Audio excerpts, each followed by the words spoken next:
Interpol is expanding in Singapore as global crime gets faster, smarter, and harder to trace. From here, more training, jobs, and operations will tackle crime that crosses borders. Now, officials say Singapore has the tech, talent, and tools to support global enforcement. And with cybercrime and cross-border drug trafficking surging in Asia Pacific, the pressure is on. In this rare access, Interpol shows CNA's Aslam Shah how it's racing to outsmart global crime before it hits home. What you're watching is one of the world's biggest takedowns of fake meds and illegal medical gear. The numbers, shocking. $65 million in illicit pharmaceuticals seized, 769 suspects arrested, 123 criminal groups dismantled. This was Operation Pangaea, led by Interpol, a coordinated strike across over 100 countries involving police, customs, and health regulators. There is no such thing as a local crime anymore. If you're on Orchard Road and you're victim of pickpocketing, or for that matter on Oxford Street or Champs-Élysées, within minutes, your sensitive information may already be on the other side of the globe and you'll be victim of a fraud. So our job, therefore, is to bridge the gap and level the playing field, providing member countries the necessary support and training, which allows and then fosters international police cooperation. And that's exactly why cross-border cooperation is no longer optional. It's essential. Today's criminal networks are fast, global, and tech-savvy. This kind of joint action sends one clear message: crime has nowhere to hide. Much of that coordination happens right here at Interpol's Command and Coordination Center in Singapore. Experts from around the world, fluent in multiple languages, are the first to respond when a country calls for help.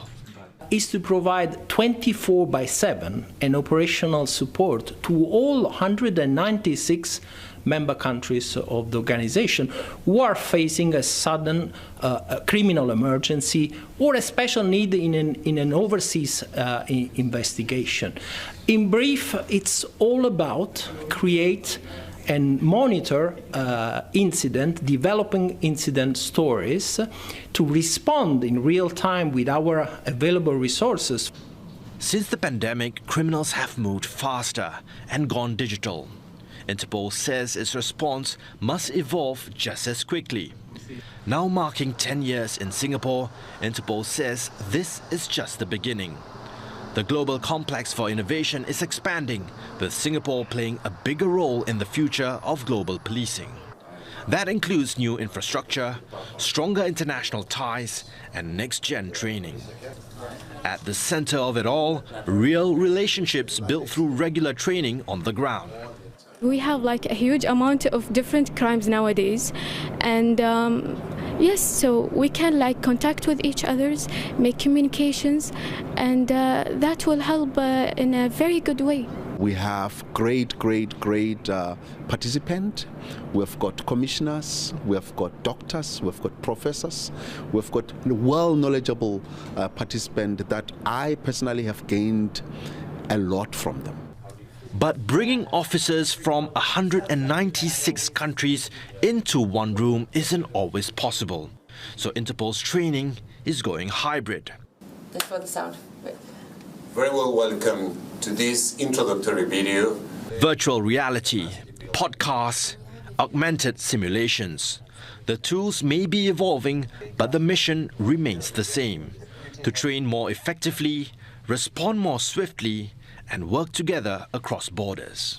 When we are delivering and designing the different trainings, we are enhancing the skills and the competencies of the police officers in those countries, and they can then benefit as a community can benefit from those they are trained with the Interpol global standards and contribute to the safety in the countries.